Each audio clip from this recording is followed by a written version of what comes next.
Hey, everybody, it's Mark Pattison. I'm back again with another great episode. Finding Your Summit, all about people overcoming adversity and finding their way. And as always, let's check in with my website, www.markpattisonnfl. There's 250 episodes of incredible people doing amazing things like the gentleman I'm going to have on today, number one. Number two is I kept talking about Searching for the Summit, the film that the NFL did on me on my journey up and down Mount Everest last year, was nominated. It is now a Emmy award-winning film for Best Picture, which is super cool.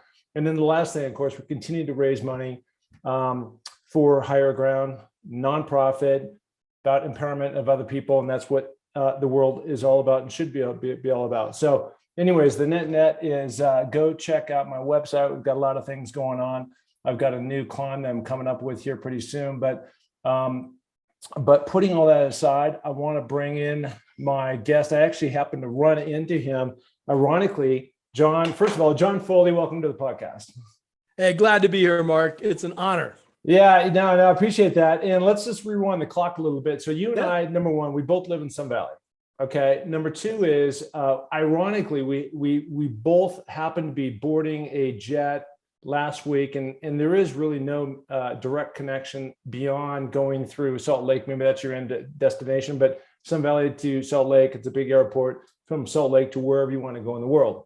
And we happen to be on the same plane doing that junket together. I was going to New York to see what was going to happen with this the Emmy. Yeah, and Emmy. Congratulations, you won it. Unbelievable. Well, it's like if you were to call and say this is a Hail Mary, this was for sure a Hail Mary. The way the night was going, we were actually up for 2 Emmys, Best Cinematography and Best Picture, and we happened to pull down the Emmy. I mean, the statue is gigantic. It's heavy. It's being delivered. I can't wait. But, as I was sitting there on that plane and thinking about you and your great energy, and I've been on your podcast before, you've been on mine, and you've got this great tagline, and beyond just your energy, it really, I think your tagline, glad to be here, really backs up like who you are and what you're all about.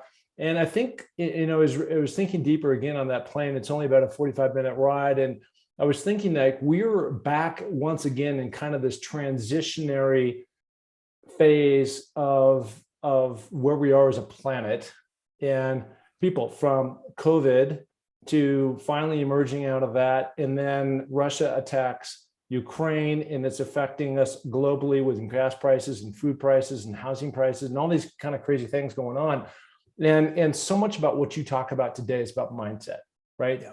And so what I want to do on this podcast is just kind of get inside your mind to talk about mindset, why you remain to be so optimistic. And when you go and you talk, because what you do, you're a professional speaker, you're phenomenal at it. And you're going into all these different organizations, and you're talking about teamwork, and you're talking about leadership, and you're talking about gratitude, and you're talking about these other things that can help people start to point their boat in that direction to get into that same again, mindset. I keep using the same word, but mindset on how to go about life, especially when all these negative things are coming at us. So I'm going to turn the floor over to you, but the simple question is, like, when you go in, like, what's your core message and how do you get there? I know, and by the way, I also wanted everybody to know that you are a former Blue Angel pilot, incredible, doing daredevil stuff all over the sky. And I think a lot of what we're going to talk about too has to do with those days when you were a pilot, and precision has to be so exact, and having everybody as a team work together to create and accomplish great things. Yeah. Well, first off, congratulations again on your Emmy. I know how hard you trained for that.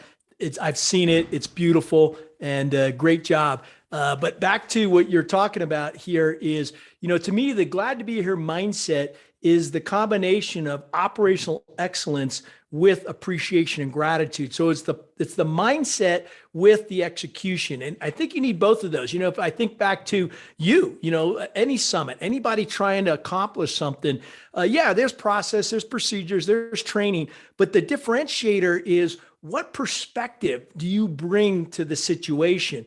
And you brought up a lot of points here in the world today. There's a lot of negative and terrible things that are going on in the world. My way I approach that is I'm aware of that, but I don't focus on the negative. In every situation, there is opportunity, and the opportunity of goodness, even in something as terrible as war, even as something as terrible as the COVID situation. We've learned a lot from that, right? So I think that perspective matters, Mark.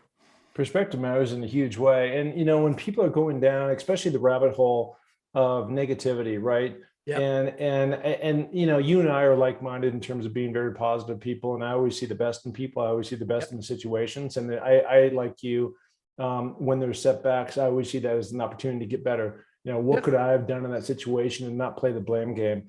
But for those who can't make the bridge, make the transition, how do you, I've known a lot of people who have gone down that path, right? And even though I may say all these great things, well, look at it this way or look at it that way, I still can't get them. Yeah. And is there a key ingredient in all this that somehow or another creates the magic formula towards maybe opening their eyes to something different? Yeah, I think there is a magic key, and it comes from, I think, a belief, and that is that I believe the world's coming from us, not at us. And so that's a big statement, and and we can unpack it, right? So what does that mean to me? Well, when I see fear, when I feel fear, and I feel like anybody else, it always to me feels like a force coming at me, something out of my control, and I perceive it as an external force. Okay. And what I've learned is that can be a misperception. There's obviously degrees to this, right? And what I really want to focus on is, like you said, when you point a finger at someone else, you didn't say this, but three of them are pointing back. So I'm constantly looking at a situation and not blaming or being negative. I'm going, okay, well, what's my part in that? And even if it's just the way I'm perceiving it, and what can I do in my life to change that? And then what happens is you plant these seeds, Mark, and then they're just like anything, you water them and they start to ripen. Now, here's the challenge. Here's the challenge for everybody. And that is the seeds that we've planted in the past, they're the ones that are ripening now. So it's not an instantaneous thing. It's not like you can say, oh, there's no war out there. Let me tell you, there's a war out there, right? Now, how I handle my personal relationships, that's in my control. How I handled my anger, do I get angry at people? Well, that's in my control. And all that stuff will spiral up to where I perceive people killing each other, right? And so I need to, I guess, approach both ways. Yeah, that's really interesting. And we all process information differently, right? Mm-hmm. And one of the things that, all the things that you just talked about, I think there's also this whole notion about really surrendering. I'm not saying you haven't said this stuff because, like you said, there's a lot of stuff to unpack. But I really feel this strongly about this whole notion that in addition to all the things that you just said, you also have to surround yourself with positive people and positive forces that are going to lift you up. And again, when you start talking about a team, John Wooden, has once talked about surround yourself with 5 people in terms of when you start to calling them friends who are going to make you a better person. Not saying that you have to be the bottom guy in the wrong, but how are they going to make you better in life? When I go and I run up and down these mountains all the time, I don't listen to the Adventures of Mickey Mouse. I'm always listening to a podcast like yours, for example. What is the name of your podcast again? The High Performance Zone. Yeah, I've been on the High Performance Zone. Thank you for being on it. Because that was awesome. It was incredible. Well, and just like you, we're unpacking really the how do I want to say it? The essence behind high performance, right? The essence behind people climbing Everest and then winning an Emmy, the essence behind what do you focus on? And to me, I've been really focusing more on this mental agility and this mental focus because I find that that's the differentiator. Yeah. No, where I was going with all that in asking your podcast is I'm focused on listening to positive messaging that are coming into my ears. And even when I listen to music, and I do my Peloton runs, like I did this morning at Dark 30, I'm out there in nature and I'm feeling myself that bring me joy and happiness. And I think far too often, like when you start to go down these rabbit holes and to your point, like there's negative external forces that are coming at us. It's hard to see your way out of it, but there's beauty in everything. and just the simple thing of a tree and a flower and Yes. a bee and chirping birds. And if you can find joy in these different things. The other thing I found, I'm interested in you've accomplished so much, and and I'm not sure what the end game when you're a Blue Angel and you're flying all over the skies and doing these shows and all that kind of stuff. But this is kind of a statement, it's kind of a question all at one time. But like, again, going back to my climbing, I never got into this for trophies. I never got into it for money. I never got into it for a film. All these different things. I got into climbing because, one, I loved it, and two, I found a form of healing for myself personally. And so again, I didn't tie my passion and my love of the outdoors to, like, someday I'm going to become rich. As a matter of fact, it's taken me the other way. I've had to pay for all these things, and just unintended outcomes have been like the semi, right? Because you do it for the love of the game. And for you, like when you first got into flying with the Blue Angels, like going back to square one, was there, I'm making this up, but was there like a Top Gun movie, or was there something that inspired you that you weren't thinking about? You're very fortunate that you're a sought after public speaker. So you're being called around the world to go speak to these different corporations in order to inspire them and to lift them up. But that probably wasn't your outcome, your desire. You didn't even, that wasn't even on the roadmap, right? Right. So you're just trying to figure out. I'm not sure if at first you want to become a mechanic, or you actually want to fly. And so I'm asking you this question, like, what was the inspiration to like go down that path? Yeah. So for me, it's quite simple. And by the way, we should get into the movie Top Gun Maverick, because I did some of the real flying in the original Top Gun. And I don't know, have you seen Maverick yet? Yeah, Top Gun it's Maverick? good. Yeah, it's good. Oh yeah, epic, right? And so we can talk more about that. But back to your question, because I think it's important, is that inspiration, actually, I remember the day very distinctly. So my dad was an Army officer. I love my dad. So that's what I thought I was going to be. He was my hero. And I'm thinking, okay, I'll be an Army officer. I'll go to West Point. That's where he went. And then one day he took me air show, and Mark, I was 12 years old, actually probably 11 going on 12. And I still remember, as we're talking, I looked up in the sky and I see these 6 magnificent blue jets flying. And those of you who've been in an air show realize it's visceral. It's like going to an NFL game. You're not just watching it, you're feeling it. You feel the energy, you feel the smoke oil. I mean, and that's what I remember. And I remember turning to my dad that day and I said, Dad, I'm going to do that. And that's at 12 years old, when you plant a seed. And I can be honest with you, I was playing football at the time, and I'm so, I go, oh, maybe I'll play pro football, or, you get all these other different ideas, but I wasn't a great athlete like you. I didn't have the physical skills to make it into the pros, but I did have it to flying. And so I guess my point is that day is still welded in my heart, not just my head, right? It wasn't an intellectual feeling. It was a heartfelt feeling that said, I'm going to do that someday. Now, guess what? It's a long freaking path, but eventually, with lots of obstacles, but eventually was able to achieve that. And I credit my dad. It was awesome. That's really interesting. And I think what you were saying is you set a bar, you set a ceiling, and you didn't cap yourself by limitations. Again, really mindset. And then you went and you put your head down and you went and achieved it. And part of that, and I used to do this in football all the time. In particular, I did it on when I was climbing Mount Everest, but really visualizing like jumping up in the air and how, and I'm interested, because again, I mean, it's similar and it's different in terms of I'm going across the middle and running line is light me up when I'm catching, and I have to visualize like catching the ball and putting it in and knowing I'm going to get hit, but not focused on being hit by catching the ball.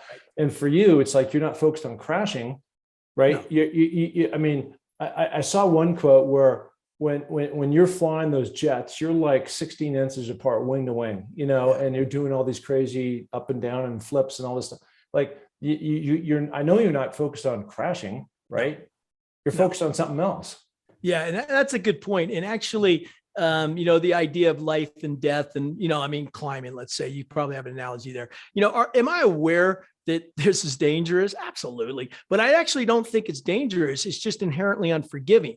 And that's on my side. So how am I prepared? How's my team prepared? What's the training syllabus we've been through? How have we worked? We didn't start at 16 inches, right? We started at 3 feet and then we worked our way down. Even 3 feet's pretty crazy, right? But the point is that while I'm airborne, even before I get airborne, the visualization process, exactly what you talked about. I'm in the briefing room, I'm visualizing the maneuver, and I'm visualizing what? It going well. I know exactly my position. I know exactly what I need to do. What does it look like when you're doing a loop and you tilt your head back and you see the horizon and you're upside down? Well, I also know that the G forces are coming off. Sometimes I'm floating in the seat. So I go through that in my head before I ever get in the airplane. And then when I'm in the airplane, I'm in that flow state or that zone. The flow state isn't always there. It sometimes comes and goes, but it's there a lot. When you're so focused on just executing what you're supposed to do, and I know this is true in football, and trusting your teammates to execute on what they're supposed to do, now you got something special. You're absolutely right. I want to wind that down to, you fast forward. So, because it'd be easy for somebody to say, well, Mark, you played football 20 years ago and you flew jets 20 years ago or whatever it is, whatever the number. But, like, how does that matter into today? And I want to zip down into because I'm remembering this from a year ago or whenever we sat down and had a chat. And it's just coming to me right now. And hopefully you're the right guy and I'm saying the right thing. But I'm remembering that, like, as a daily practice, like in the morning, if you take us through your routine, because I think it has to do with mindset and visualization and getting your mind calm and what you're going to accomplish for the day and being grateful. Yeah, absolutely. I think, one thing I've learned is people who accomplish things, no matter what it is, they typically have habits and usually a morning routine that's repeatable, right? So for me, I'll give you mine. The whole key, and it's what the essence of this glad to be here means, is it starts with gratitude. So back to those earlier questions you're asking about, when you're feeling all this negativity, I turn my mind into, okay, well, what's the tree? Like you said, just working. And we live in Sun Valley. We live in a beautiful place. Get outside, take a breath. So anyhow, I'm constantly working on gratitude. So that's my practice. I've actually trained my brain to wake up happy. I mean, how cool is that, right? When you think about it, we all want to wake up happy, but I physically have trained my brain, and you can too, so that the very first thought that hits my head when I in a conscious state, it's 99% of the time a positive thought. Now, there's always that weird moment in there, but so the way, you might want to ask, well, how the hell do you train your brain to wake up happy? It's by using a gratitude practice, right? And it's very simple. The minute I wake up, I just say, what am I grateful for in the present moment? So today was easy. It was a beautiful day. The sun was coming up. I'm with my wife. She just got back from seeing her dad, who was going through some medical trouble. So, just being there with her. We got 2 dogs now. We have that Rhodesian Ridgeback. We just fostered another Rhodesian Ridgeback, 106 pounds, right? And so I can hear them flapping their ears. But I'm just saying, be in the present moment and say, wow, something special's here, right? And then the other technique, Mark, real quick, is that can take 20 seconds or can take 2 minutes. It's whatever you're feeling. Then I go back to yesterday. This is really critical. Go back 24 hours and do a review, like a review meditation, and say, what happened yesterday?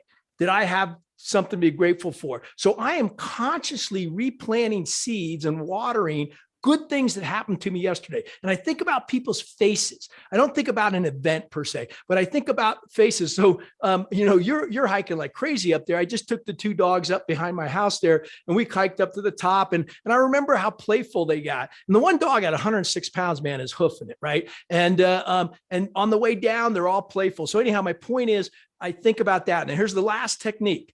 All right, go forward in your day and think about something. Now you're planting seeds for the positivity. And your podcast came to my mind. I said, hey, I get the rare privilege, spend some time with my buddy Mark, but more importantly, the people who are listening to this, that maybe we can help somebody. And like you, that purpose of helping others is what really keeps your energy going. So that's just one technique. I do it every single morning, and you can knock it out in 4 minutes. I have something very similar, not exactly that, something different, but I think that's your whole point, that everybody can have something different. Yes. And the attitude, whatever is going to get your mindset in the right space, is what you're trying to achieve. And for me, I have this thing, FOF, feet on floor, and that Nice. propels me. Yeah, because look, I think I'm like everybody. I'm very disciplined about getting up pretty early in the morning, and I don't always just jump out of bed. But I know that if I can at least get my feet on the floor, that's the first step towards something great that's going to happen. And then brush your teeth, take a breath of air, and next thing I know, 15 minutes later, I'm out the door, doing my thing. And just if I don't activate my brain like that, I usually am a little grumpy, and I'm just not quite there. And so that's really what that, like, when I break up that moment, it makes it hard for me to like function throughout the day. But I want to mention that. So there's another one of my good buddies. His name is Jerry Robinson, and it's just a side little note. Jerry Robinson was an all-pro NFL player, played at UCLA, on the all-decade team of greatest linebackers now it's the Pac-12, but the Pac-10 back in the day. Played on a couple Super Bowl teams. He's one of my Raider teammates. And I had him on a podcast, on like podcast 5, right? Now I'm on 250, but podcast 5. And I dial him up, and he could tell me 50 different things, right? Like, hey, Jerry, how are you doing? Hey, I'm doing great, right? Which most people do, which is typical, right? Which is great. And I go, Jerry, how are you doing? And he goes, you know what? I wake up every day with an attitude of gratitude. Really? Yeah, that's what he said. That's what he said. And like, again, there's so many different choices that anybody can make, from negative to neutral to positive. And I just never heard that before from anybody. I mean, you also have the attitude of gratitude as well. But it was just so cool to hear from a guy that's accomplished so much that he can still look back and be grateful about things versus taking it for granted that he was a great player and dwell in his athletic accomplishments. Those types of things. Well, here's real quick, Mark. What's cool is we know it just makes, intellectual. I mean, it just feels right, but the science behind it now is really backing up why gratitude, I call it the center point of high performance. So, and the reason you really want to do that is when things are going well, you want to continue to plant those seeds, but also when things are struggling, that's the time that gratitude is even more important, right? And finding those little things, like you said. By the way, feet on the floor, I love that. I use my left foot hitting the floor first, and I just remind myself the world's magical. Today's not normal. FOF, feet on floor. Just one follows the other one, right? And listen, I don't know about you, but I've been in a lot of holes. I've been in probably more valleys than I have peaks, and I'm going through a peak right now. But it's just it's made me really realize about being present, being in the moment. Don't get caught up, because so much of the anxiety that people have is typically about things that haven't even happened, or if they did, they happened a long time ago, and you're worried about somebody said something that was awkward and weird. Well, that's the key. Hold on. Key to mindfulness. I know you got so much to say real quick, is being in the present moment. And what you just mentioned, I want to share, because anxiety, stress, I feel it. We all feel it, right? But usually it's one of two things. Either you're ruminating on something in the past that somebody said or something happened, or you're projecting forward in the future. And it's usually a negative kind of, oh, well, what if this happens? What if this happens? And I love the quote that, 99% of the things I worried about never happened anyhow. So why even worry? That's a biblical quote. There's no reason to worry. And I think the technique for that, because that's easy to say, but the technique is be in the present moment. And that's why meditation and mindfulness and breath, they're really just tools to take you back to what you and I are just talking about.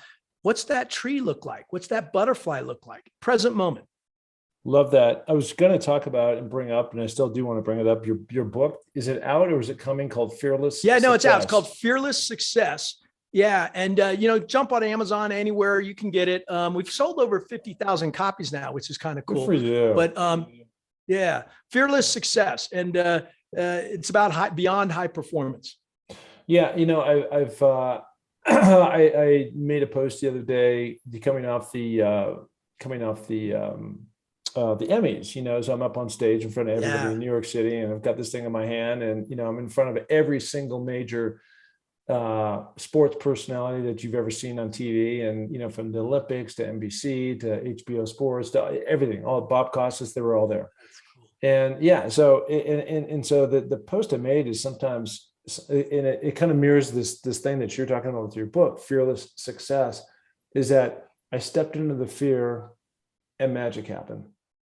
I stepped into the fear and magic happened. I didn't know what I was doing when I first started this whole journey. You know, it was just like, and all these crazy things came out of it because of the domino effect of effort, of potential destiny, of all the hard work, of the teams that I was around. I mean, they just one after the other. And my overnight success took me 10 years, right? And that's, I think, sometimes what people miss in terms of when things like sparkly things like that come up, and you're a Top Gun pilot, or I played in the NFL. So like this took years and years and years and years and years with no fanfare and and there was no certainty about any of this stuff. Matter of fact, I didn't even know. Well, first of all, I got into climbing not because of a movie. I got into climbing, and then out of the blue, the NFL shows up. But I had no idea, like in all this, that there was like Emmy was even tied to this film thing. I mean, I didn't know how the process works. And then presto. But anyways, going into fearless success. So what's the basic principle behind for you in this book about, is it stepping into the fear and much more than that, or what is that? Yeah, it's what I like to talk about. And by the way, it's just my experiences, not only flying with the Blue Angels, but I really unpack that because just like climbing Everest or being on an NFL team, when you're at that elite level, you learn certain things, right? It's not just fundamentals. You have to have the fundamentals down. It's really the differences, the unique differences that are powerful. And most people can't translate that back to normal life. And that's so the book is really about breaking down how the Blue Angels fly closer together and lower to the ground than any other team in the world consistently with new people under changing conditions. So it's adapting through change, it's leading through change, it's everything you talked about. And it's a lot of stories, right? That's the key. I mean, I don't want to just give philosophy. I want to tell the stories and then look back and say, okay, well, how did we do that? So there's really 4 points that I take people through. I call this the high performance framework, but it starts with not just vision. Vision's important, whether it's in a company or in an individual, and your personal mission statement matters. I think you got a great one. But I talk about beliefs. I say, okay, it really matters. What do you believe? And then what's limiting us and what's liberating us. So for me, a limiting belief, you watch 99% of the time, it's fear-based. There's something that's holding us back and causing us stuckness. And it's usually the fear. So I try to acknowledge that, but move into a liberating belief, which is just opportunity. You know, where's the opportunity, right? And so that's where it starts. And then you got to have a process. I call it a cadence of execution. Once you have, a belief like that, hey, I can climb the mountain, I can make it to Everest.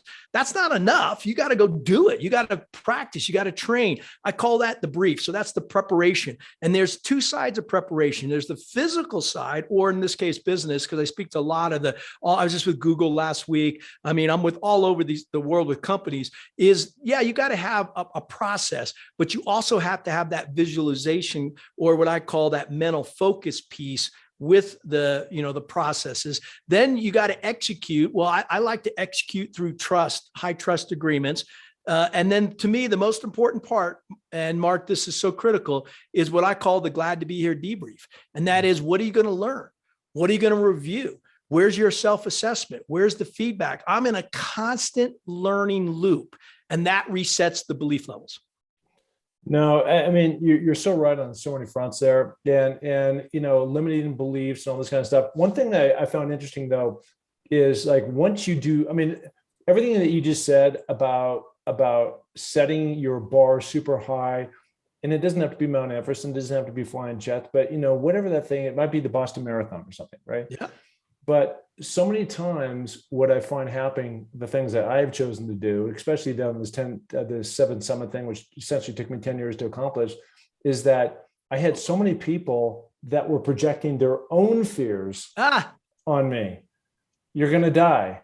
Like, why do I have to die? Right? Like, those are your fears, right? Right. So it's interesting because there's 2 forces coming at you. Another one could be, like, again, you want to go to MBA school at Harvard or something like that, and you've grown up maybe in a not best situation in terms of the social, economic background. And so maybe there's a parent that says, you'll never amount to anything. those are their beliefs. Those are their fears, right? So here's a great story. So I had, I went to Stanford. I went to MBA at Stanford, actually became a Sloan Fellow. I didn't have the academic background to get in there. I was like an average student in college, right? But the key, but the key is that, there's something unique about each and every one of us. If you want an MBA from Harvard or Stanford, you got to bring something to the table. It's not just your mind, right? And like you and I know teamwork. We know teamwork really well. And guess what? They're teaching teamwork in business schools now. So they want that I call a well-rounded person. So anyone who's trying to do anything, just be authentic, be yourself, and bring to the table what you are most gifted at. I call it your unique value proposition. I think the one thing I would add to that, and I would go back to let's go back to my NFL days.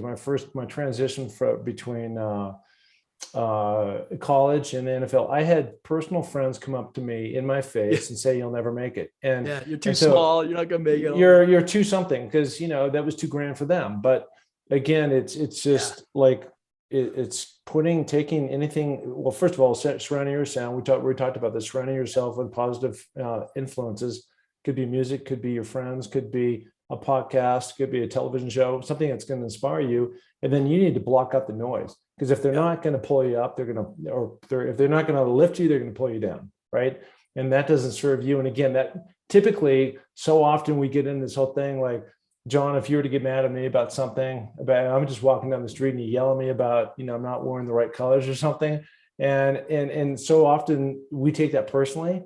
And it's really like, it's something that somebody else is projecting upon you because they didn't accomplish something or something weird happened in the background. And so, I mean, it's complicated because we all have minds and feelings and heart and all this kind of stuff. And so we want to accomplish things. And sometimes there's external forces that push us down, but you just got to be, like you said, very clear on your mission, on your vision, and where you want to go accomplish big things. And along the way, pay it forward like you've done. Yes. Well, I want to bring back, you said you didn't get into doing a film for money or for awards. I know you're giving back. You're raising money for not only Higher Ground, but for other charities. And that's the key is I call that a purpose higher than self, right? And when you can connect your abilities with that purpose, that's when the magic happens. That is when the magic happens. And so I'll have to check and see exactly when this podcast is going to come out in the next week or two. But the bottom line is we are having a film debut, Searching of the Summit, just won Best Picture. We're going to have that, if anybody's in town here in Sun Valley at the Opera House, the 16th of June at 6 p.m. It's going to be magical. It's going to be incredible. Night, John's actually going to participate in that. He's going to be up there. He's going to MC it. And he's going to teach us all about attitude of gratitude and paying it forward and all these other cool things that he has and this great experience with Flying Blue Angels. So, John, listen, I appreciate you being here. Obviously, you've got the T-shirt on right now. It says glad to be here. So I'm trusting that you are glad to be here doing this podcast, doing this whole thing. Yeah, Mark, first off, to do as many you've done, 250 or something. What do you got? You were 251. There you go. The discipline, the due diligence, to do that and to keep making a difference. I know it would motivate you. I can see it. I'm so glad that we have the opportunity to share that with so many people through your film. So congratulations. But yeah, I'm super grateful. This is awesome. Yeah, that's awesome. All right, everybody there. Oh, before we leave, where can people find you? Yeah, johnfoleyinc.com, JohnFoleyinc.com. We got all kinds of cool programs. So you don't have to be a big keynote of speech. We got lots of cool stuff for you. Yeah, it is a cool site. So there he is, everybody. The one, the only John Foley. Thank you, buddy.